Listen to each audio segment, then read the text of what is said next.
And then we just hope that we get lucky. I call it the lotto mentality. In New York, we have this commercial for the lottery. It says all it takes is $1 and a dream. Like, that's all it takes. $1 and a dream. But many of us live our lives that way. That we can articulate what we want, and then we just hope it happens.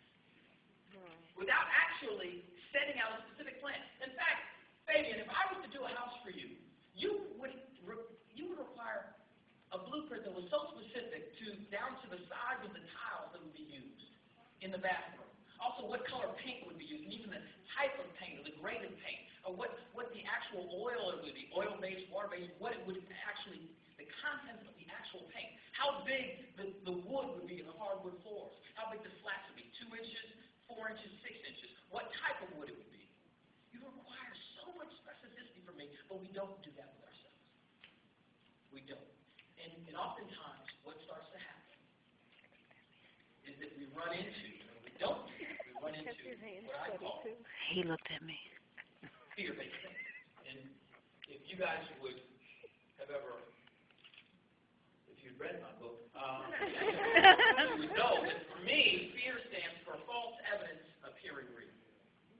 Fear is false evidence appearing real. I know a lot about false evidence appearing real because I'm on a TV show that's all we produce. I could be there doing a crime scene, and I'm over the dead body, and I'm investigating it really well, and I'm picking off the evidence that we're going to get the DNA from. I hold it up with the tweezers, and I look at it like, yes, I do. I put it in the thing. The director gets cut, and this person gets up, and I go, whoop. It's real, like, not quite obvious, but it scares me a little bit.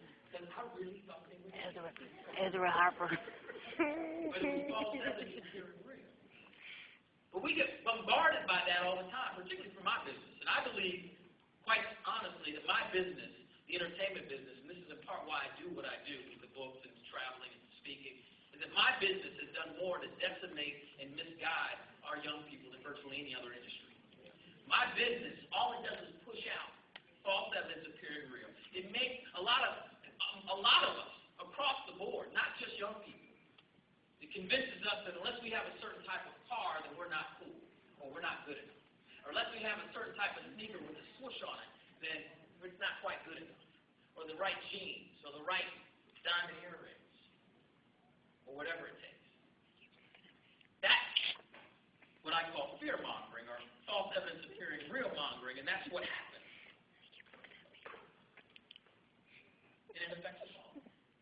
And I believe that fear-mongering stops us from committing to a blueprint, a specific blueprint about our life. We get into our heads, and we start questioning whether it'll actually happen. And if we actually commit so far to speak it out publicly, commit to it on paper, that this is what I want my life to look like, and this is how I'm going to go about creating that life, what happens if it doesn't work out that way? I also call it the Paris Hiltonization of the world.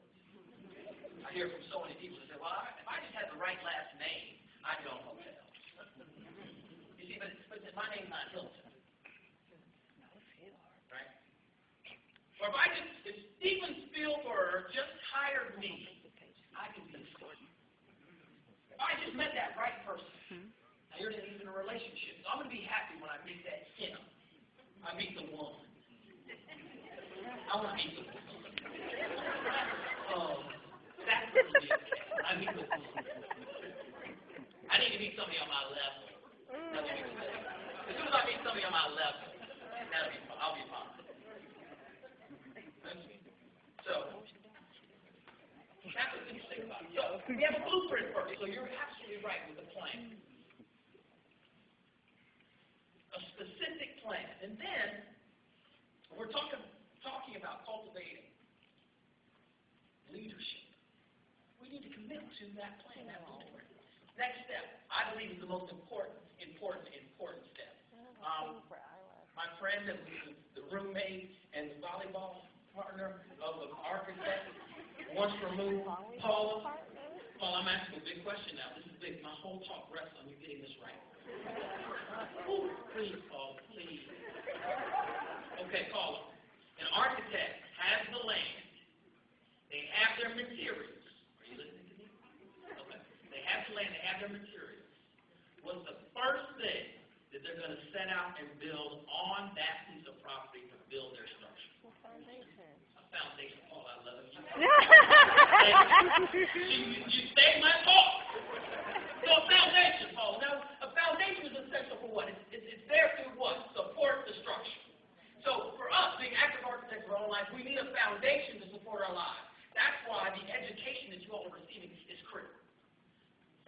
Education is a critical foundational component of our life and supporting our goals.